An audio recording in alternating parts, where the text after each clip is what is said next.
जय हरी. एकादश स्कंध भाग 90. सामान्य माणसाला देहातून सुख घेण्याची जन्मजात प्रवृत्ती असते. देहसुख फक्त इंद्रियांच्या द्वारेच घ्यावं लागतं. पण इंद्रियांमध्ये देखील रसना आणि उपस्थ ही दोन इंद्रिय अधिक स्वामित्व गाजवतात. म्हणून मांसभक्षण, मद्यपान आणि कामवासनेची तृप्ती यांच्याकडे बहुतेक सगळ्यांची ओढ असते. आता सगळे म्हणजे बद्धांची. खाण्याच्या आणि विषयाच्या वासनेवर ताबा चालवल्याशिवाय अंतर्मुख होऊन भगवंताचं दर्शन घेता येत नाही. हे ध्येय डोळ्यापुढे ठेवून वेदानं आचरणाचे नियम घातलेत. यज्ञाच्या नियमानं मांसभक्षण आणि मद्यपान ताब्यात आणलं तर सवेद आणि सवर्ण विवाहाच्या नियमानं कामवासना ताब्यात ठेवण्यास शिकवलं. वेद बाहेरून प्रवृत्तीपर म्हणजे सांसारिकांना ज्ञान देताना असे प्रवृत्तीपर दिसले तरी त्यांची खरी दिशा निवृत्तीकडेच म्हणजे संन्यस्थ वृत्तीकडेच आहे. म्हणून वेदानं घालून दिलेल्या जीवनपद्धतीनुसार जो आपलं आचरण ठेवतो त्याची इंद्रिय ही आपोआप ताब्यात येऊन तो परमार्थाचा अधिकारी बनतो. हा विषय नाथ महाराजांनी इथे सविस्तर वर्णन केलेला आहे. आता यामध्ये जे आपण म्हणालो की मांसभक्षण, तर ते म्हणजे काय? खाण्यासाठी नव्हतं. ते जी हत्या केली जायची किंवा पशुला बळी दिला असं म्हणलं जायचं, ते त्या काळी मंत्राची ताकद दिसून येत असे. पशुचा बळी दिला आणि नंतर मंत्र म्हणून पाणी तोंडात घेऊन त्याच्यावर चूळ जरी भरली तर तो पशु उडून जाणार, इतकी त्या मंत्रांमध्ये ताकद होती. म्हणून त्या काळामध्ये या गोष्टी ज्या केल्या जात होत्या. आता सर्वसामान्य लोकांची वासना देहसुखाकडे सहज जाते. देहसुखाची चटक लागलेले लोक वासनापूर्तीसाठी वाटेल ते अनर्थ करायला मागे पुढे पाहत नाहीत. मग सेवनास योग्य कोणतं अयोग्य कोणतं याचा विचार करत बसत नाहीत. जसं कापसाला लागलेली आग जशी विझता विझत नाही, तसं वासना पेटलेल्या माणसाच्या मनात विवेक सहसा उत्पन्न होत नाही. गळाला लावलेल्या आमिषाला मासा भुलला की त्याला आपल्या मरणाचं भान राहत नाही. मुठभर चण्यांच्या आशेनं वानर आपोआप नळीमध्ये अडकतो. दूध प्यायला मिळालं की ते घर चांगल्याचं आहे का वाईटाचं आहे हा विचार मांजर करत नाही. त्याचप्रमाणे वासनेनं उन्मत्त झालेली माणसं लाचार होतात आणि सेव्याचा विचार करत नाहीत. म्हणजे काय सेव्य करावं, काय घ्यावं आणि कशाचा त्याग करावा हा विचार ते करत नाहीत. तीव्र वासनेनं लोक बेफाम झाले तर वर्णसंकर होऊन समाजात अनवस्था होईल.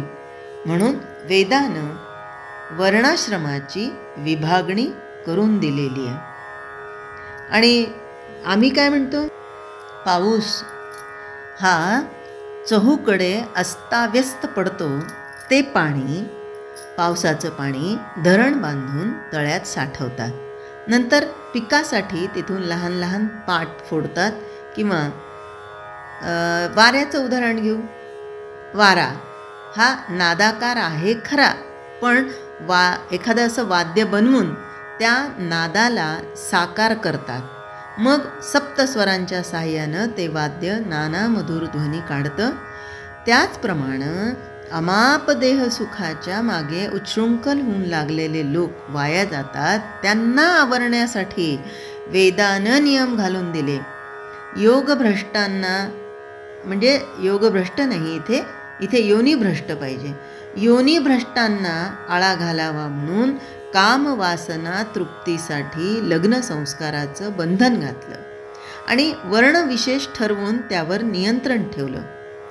एखादा ब्राह्मण परटिणीपाशी गेला तर ती त्याला कडू लागत नाही, किंवा एखादा परेट ब्राह्मणीपाशी गेला तर ती त्याला तिखट लागत नाही.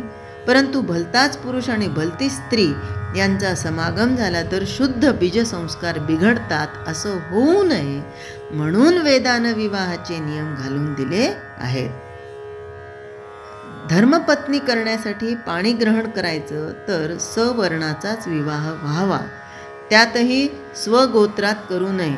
सवेद आणि सवर्ण स्त्री पाहून पाणी ग्रहण करावं.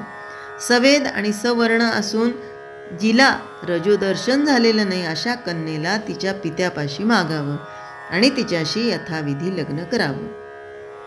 धर्म, अर्थ, काम यांचं चरण अन्य स्त्रीच्या ठिकाणी आपण करणार नाही अशी शपथ घेऊन वेदोक्त रीतीनं स्त्रीचं पाणी ग्रहण करायचं असतं.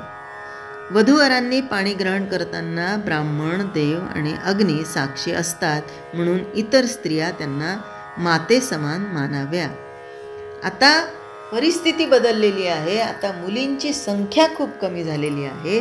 त्यामुळे आता या कलियुगामध्ये मुलांचं लग्न झालं पाहिजे हा विचार मातापित्यांना त्रस्त करतो आणि शेवटी मुलगी मिळावी मग तिथे जात-पात बघितल्या जात नाही.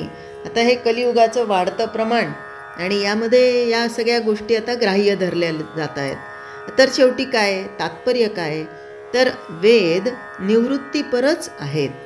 भोगात त्यागाचं तत्व घालून ते भोग भोगायला सांगतात. त्यांच्या आज्ञेने वागल्यास हळूहळू विषयाचा त्याग होतो. जिभेच्या आवडीनं असं जर काही खाणं पिणं सगळं करायला लागलं किंवा स्वर्गाच्या आशेनं पशूचा वध करणारे नरकास जातात. निष्काम कर्माच्या नावाखाली पशुवध केला तर ते निष्काम कसं होईल, नाही होऊ शकत. म्हणून सगळ्या धर्मांमध्ये अहिंसा हे मुख्य आहे. आता असा जर बारकाईने विचार करत गेलो आपण तर असं लक्षात येतं की मांस, भक्षण, मैथून आणि मद्यपान हे देहसुखाचे 3 मुख्य प्रकार आहेत.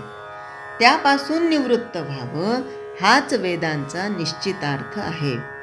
वर्णाश्रमाच्या आचरणानं देहसुखापासून निवृत्त व्हावं असंच वेद सांगतो. देहसुखाची आसक्ती धरावी असं कधीच सांगत नाही. लग्नाचा विधी केवळ रतिसुखासाठी नसून फक्त प्रजोत्पत्तीसाठी सांगितला. स्वच्छंद भोगावर नियंत्रण घालावं म्हणून यज्ञविधी सांगितला. अर्थात या शुद्ध धर्माला न जाणता यज्ञाचं निमित्त करून मूर्ख लोक अधर्मालाच प्रवृत्त होतात आणि काम्य कर्म करून नाना प्रकारचे चांगले वाईट भोग भोगतात. जशी प्रवृत्ती असेल त्यानुसार व्यक्ती वर्तन करतो.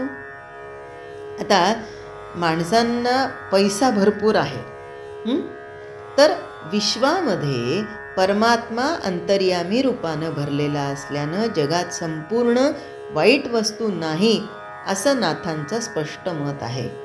प्रत्येक वस्तूमधील ईश्वरी अंशाचा योग्य उपयोग केला तर ती वस्तू साधकाला भगवंताकडे जाण्यास मदत करते असं नाथ महाराज सांगतात.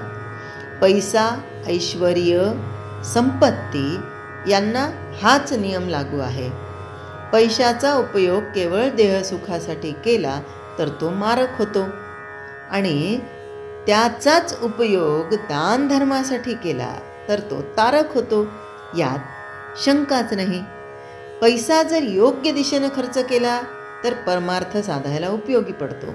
पण श्रीमंत लोक पैशाचा विनियोग धर्माकडे न करता देहसुखाकडे करतात. धर्मासाठी खर्च करण्याचा प्रसंग आला तर हे लोक कवडीसाठी प्राण टाकतात असं सांगावं. पायाळूच्या साह्यानं द्रव्याचा ठेवा हाती लागतो तसा द्रव्यानं धर्म हस्तगत होतो. बीज असतं तिथे झाड आणि फळं असतात. जिकडे चंदन तिकडे परिमल असतो. पाण्यामध्ये सगळ्या रसांचा स्वाद असतात आणि देह तिथे कर्म आणि रूप तिथे नाम असतं. त्याचप्रमाणे जे द्रव्य असतं ते सगळं उत्तमोत्तम धर्म अशा पद्धतीने जर त्या द्रव्याचा उपयोग केला तर ते योग्य राहतं. एकादशी व्रताच्या निमित्तानं भजन गायन नृत्य करत जागरण केल्यानं संतुष्ट झालेला भगवंत द्रव्यामुळेच आपल्या भक्तांना वश होतो. आता हे जर द्रव्य या गोष्टींसाठी खर्च केलं तर भगवंत वश होतो. धनाच्या मागोमाग खरा धर्म हा पदरी पडतो. पण जिथे धर्म असतो तिथे ज्ञानासहित विज्ञान भेटतं. चंद्रामुळे कला वाढतात आणि जीवनामुळे जिव्हाळा वाढतो. त्याचप्रमाणे धर्मशील माणसाच्या घरी धनामुळेच धर्माचा सोहळा दृष्टीस पडतो. जिथे धर्म असतो तिथे शुद्ध ज्ञान असतं. शुद्ध ज्ञानापाशी विज्ञान असतं. जिथे विज्ञान राहतं तिथेच संपूर्ण समाधान आणि शांती नांदते. एवढं मोठं फळ ज्याच्यापासून निर्माण होतं ते द्रव्य मूर्ख लोक देहसुखाच्या विलासात खर्च करून टाकतात. देहसुखाच्या लोभानं वेडी झालेली माणसं आपल्या मृत्यूला विसरतात आणि म्हणून त्यांना या द्रव्याचा काय उपयोग करावा हे कळत नाही. देहाच्या ममत्वानं विवेक मलिन झाल्यानं हे नित्य नव मरण लोक विसरतात. प्रत्येकाच्या डोळ्या देखत त्याची बाल्यदशा काळ ग्रासून टाकतो. मग तारुण्य दशेची मान मुरगळून तीही गिळून टाकतो. तारुण्य गिळल्यानंतर सर्वांग कापवणारं म्हातारपण येतं. काळाचं हे कौशल्य मोठमोठ्यांच्या देखील लक्षात येत नाही. काळाच्या एका एक थापडेसरशी जिथे देवांना मरण येतं तिथे मूर्ख माणसं आपली जीवित अक्षय आहे असं खात्रीपूर्वक समजतात. देहच मुळात जर अशाश्वत आहे तर त्याचे भोग शाश्वत कसे असणार. परंतु भोग वासनेला भुलून देहसुखासाठी लोक भ्रमानं आपलं द्रव्य खर्च करतात. जय हरी. स्तोत्र मंत्र संपूर्ण भगवद्गीता एकनाथी भागवत भजन भक्तिगीतं डोहाळे पाळणे उखाणे व महिलांसाठी खास किचन टिप्स हे सर्व पाहण्यासाठी माझ्या यूट्यूब चॅनलला एकदा नक्की सबस्क्राईब करा आणि हो लाईक व शेअर करायला विसरू नका.